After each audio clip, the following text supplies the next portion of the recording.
ఆంధ్రప్రదేశ్లోని గుంటూరు జిల్లా సంబంధించిన మంగళగిరిలో రత్నాచలంలో మనం ఉన్నాము. ఇది ఒక భావనర్షి గుడి. అంటే పద్మశాలీలు మంగళగిరిలో ఎక్కువగా ఉంటారు కాబట్టి పద్మశాలి కులదైవం ఈ భావనర్షి గుడి. మరి ఇక్కడ ఒక పేద కుటుంబం ఉంది. ఆ పేద కుటుంబానికి వాళ్ళ ఇంటికి మనం వెళ్తున్నాము.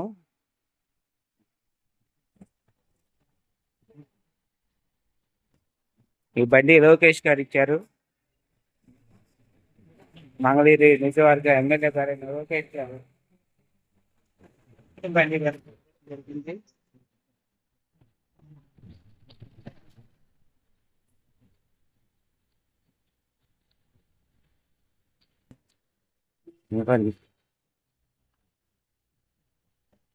మీకు ఈ టిఫిన్ బండి కూడా లోకేష్ గారు ఇచ్చా. అయితే ఈ టిఫిన్ బండి ఎవరు ఉపయోగించుకోవట్లేదు. అట్లాగా పక్కన పెట్టి ఉంది. వాళ్ళ టిఫిన్ బండి పెట్టలేదు అనుకుంటా వాళ్ళు.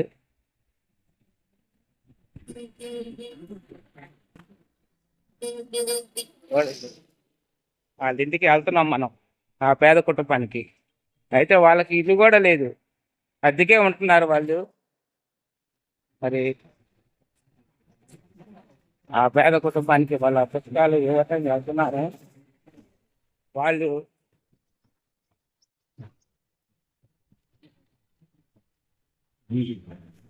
పర్లే ఇక్కడికి వెళ్తున్నాము. ఒక పేద కుటుంబానికి ఒక చిలక కొట్టుంది ఇక్కడ.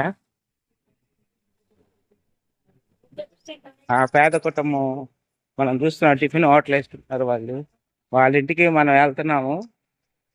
వెళ్ళి వాళ్ళకి పుస్తకాలు ఇవ్వడం జరుగుతుంది. అంటే వాళ్ళ మనవరాలకి ఇంటికి వచ్చారంట వాళ్ళు, వాళ్ళు పేద కుటుంబానికి ఇవ్వడానికి వెళ్తున్నాం. అయితే వాళ్ళు టిఫిన్ బండి కాడ కొంచెం బిజీగా ఉన్నారు. వాళ్ళ పనులన్నీ అయిపోగానే ప్రశాంతంగా ఇంట్లో కూర్చొని వాళ్ళకి పుస్తకాలు ఇవ్వడం జరుగుతుంది.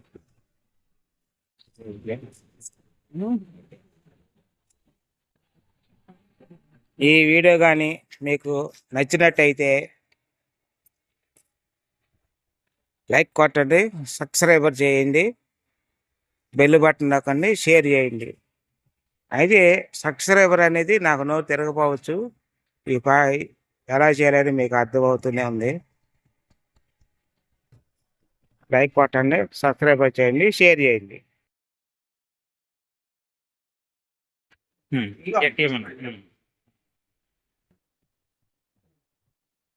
ఎవరమ్మా మీది?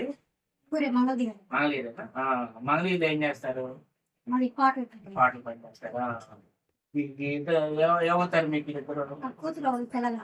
అమ్మాయి పిల్లలమ్మా, మనవరాళ్ళకైతే తల్లి కొంత డబ్బులు పడినాయి అమ్మా. ఎందుకని పడలేదమ్మా? మరి ఇస్తే డబ్బులు వస్తాయి. పడలేదు కాబట్టి మీరు అడగాల. ఇప్పుడు అడిగితే వాళ్ళు కంపల్సరీగా ఈ సంవత్సరం పడతాయి. కాలేజీకి వేసేసారు కదా, పడితే పడొచ్చాము అనుకోండి. మీకు రేషన్ ఏందమ్మా? ఏమొస్తుంది రేషన్? బియ్యం పండరు. ఇంకా గ్యాస్ బండి ఉందా మీకు? ప్రభుత్వం తరఫున 3 సంవత్సరాలు 3 బండ్లు వస్తాయి అన్నారు కదా, అవి వస్తున్నాయి కదా మీకు? ఒకటి వచ్చిందా? ఇంకా పండదు.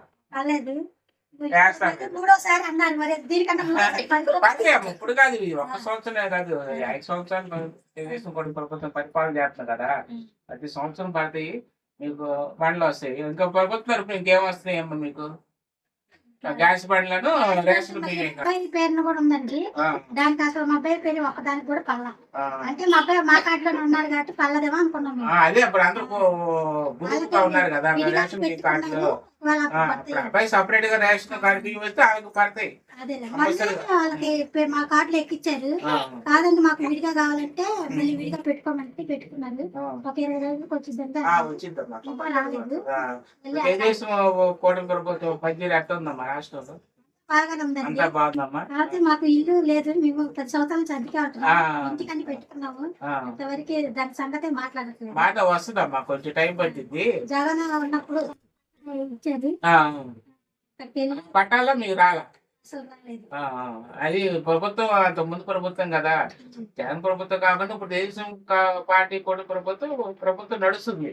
ఈ నడుస్తున్నప్పుడు మీరు అప్లికేషన్ ఫారం అవి పెట్టుకుంటే కంపల్సరీగా వచ్చిందమ్మా. మన తెలుగుదేశం పార్టీలో అప్లికేషన్ పెట్టమని ఒకసారి పెట్టాము.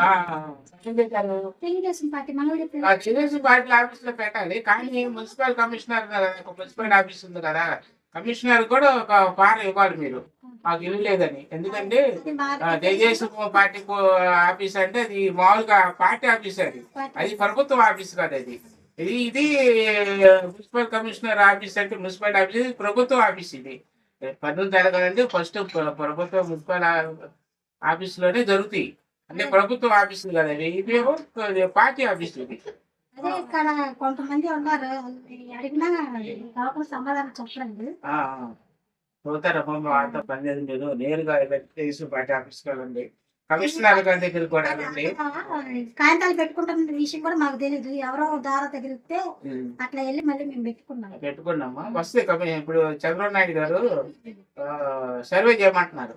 ఇప్పుడు ఎవరికి భూమి ఉంది, ఎవరికి ఇల్లు లేదు అని చూడండి, చూసి దాన్ని ఎల్కరేషన్ చేసిన తర్వాత మీకు వస్తాయి.